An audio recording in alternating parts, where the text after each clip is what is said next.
ಹುಬ್ಬಳ್ಳಿಯ ಸುತ್ತ ಮುಂಗಾರು ಕೈಕೊಟ್ಟಿದ್ದು ಮೋಡ ಬಿತ್ತನೆ ಆರಂಭ ಆಗಿದೆ. ನೋಡ್ತಾ ಇದ್ದೀರಿ ನೀವು ದೃಶ್ಯದಲ್ಲಿ.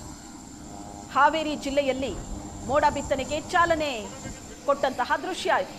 ಹುಬ್ಬಳ್ಳಿ ವಿಮಾನ ನಿಲ್ದಾಣದಲ್ಲಿ ಮೋಡ ಬಿತ್ತನೆಗೆ ಚಾಲನೆ ಸಿಕ್ಕಿದೆ. 1 ಗಂಟೆಗೆ 15 ಲಕ್ಷ ಖರ್ಚಾಗುತ್ತೆ. 3 ದಿನ ಮೋಡ ಬಿತ್ತನೆಗೆ ಪ್ಲಾನ್ ಮಾಡಿದ.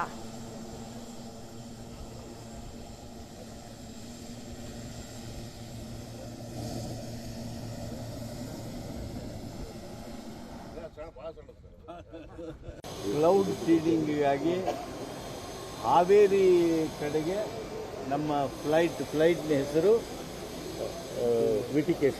VTKCM ಈಗಾಗಲೇ ಇಲ್ಲಿಂದ ಹಾರಿ ಹೋಯಿತು. ಇನ್ನೊಂದು 15-20 ನಿಮಿಷದೊಳಗಾಗಿ ಆ ಭಾಗದಲ್ಲಿ ಕ್ಲೌಡ್ ಸೀಡಿಂಗ್ ಪ್ರಾರಂಭ ಆಗುತ್ತೆ. ಈ ಕ್ಲೌಡ್ ಸೀಡಿಂಗ್ ಯಶಸ್ವಿಯಾಗಲಿ. ಈ ಯಶಸ್ಸಿನ ಜೊತೆಗೆ ರೈತರ ನೋವು, ರೈತರ ಬವಣೆ, ರೈತರಿಗೆ ಇವತ್ತೇನು ತೊಂದರೆ ಇದೆ ಆ ತೊಂದರೆ ನಿವಾರಣೆ ಆಗಲಿ ಅಂತ ಹೇಳಿ ನಾನು ಹಾರೈಸ್ತೇನೆ. ಕ್ಲೌಡ್ ಸೀಡಿಂಗಿಗಾಗಿ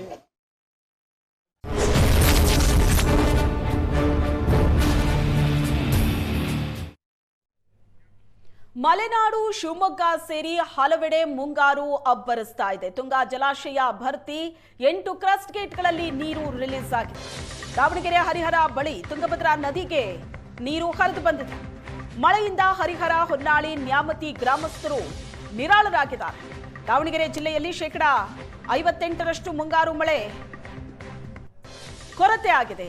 ನದಿ ಪಾತ್ರದ ಜನರು ಎಚ್ಚರಿಕೆಯಿಂದ ಇರುವಂತೆ ಸೂಚನೆ ಕೊಡಲಾಗಿದೆ. ಮಲೆನಾಡು, ಶಿವಮೊಗ್ಗ ಸೇರಿ ಈಗ ಮುಂಗಾರು ಅಬ್ಬರಿಸ್ತಾ ಇದೆ. ಹಲವು ಕಡೆ ನಿರೀಕ್ಷಿತ ಪ್ರಮಾಣದಲ್ಲಿ ಮಳೆ ಬರ್ತಾ ಇಲ್ಲ ಅಂತ ರೈತರು ಕಂಗಾಲಾಗಿದೆ. ಆದರೆ ಈಗ ಮುಂಗಾರು ಅಬ್ಬರಿಸ್ತಾ ಇದ್ದು ತುಂಗಾ ಜಲಾಶಯ ಭರ್ತಿಯಾಗಿದೆ.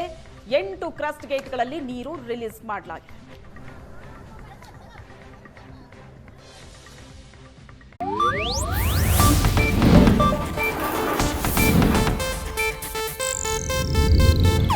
ಇದು ಏಷ್ಯಾನೆಟ್ ನ್ಯೂಸ್ ನೆಟ್ವರ್ಕ್ ಪ್ರಸ್ತುತಿ.